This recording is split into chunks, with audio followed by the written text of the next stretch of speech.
पत्नी के आगे पति, बहन के आगे भाई, तो अनेक हो गए कि नहीं? अच्छा, ये अनेक बनने के बाद भी आप जो एक हो वह बने रहते हो कि नहीं? है? तो जैसे अनेक होने पर भी आपका एक होना बना रहता है, जैसे आप चाचा, मामा, ताऊ,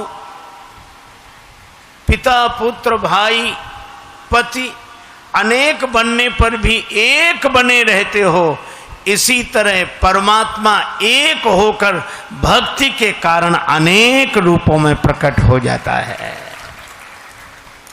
पर अनेक होकर भी उसका एक होना बिगड़ता नहीं है।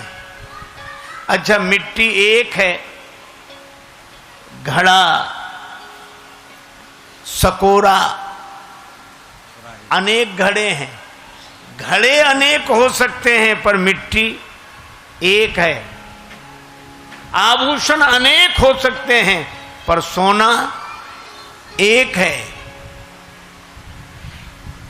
इसी तरह परमात्मा एक है पर भाव के कारण उसके रूप अनेक हैं। भाव ही सर्वस्व है, भाव ही आधार है, और भाव से भजले इन्हें तो भव से बेड़ा पार है। भाव वाले भक्त का भगवान पर भी भार है, इसलिए परब्रह्म का होता यहां अवतार है। एक आदमी गया बाजार, पत्नी ने कहा कि बाजार जा रहे तो कोई चीज खरीद लाना। ठीक है, पर पत्नी बोली ठग मत जाना, बाजार में ठग बैठे रहते हैं। वह यह शिक्षा लेकर घर से गया दुकानदार के पास। बरसात के दिन छाता पसंद आया, दुकानदार से कहा ये छाता कितने का दिया?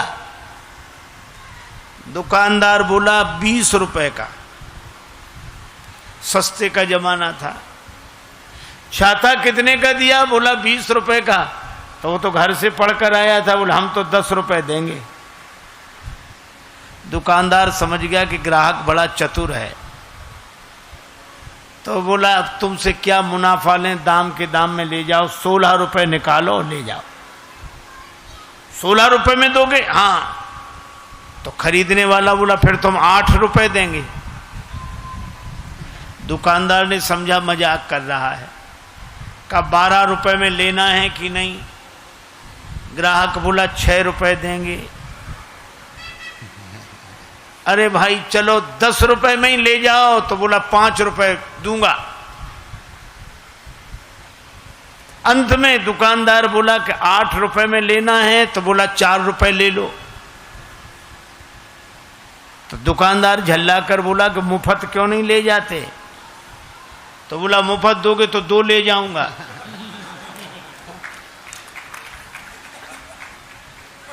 है? अब बोलो छाते जैसी चीज उसे मिली नहीं। क्यों नहीं मिली?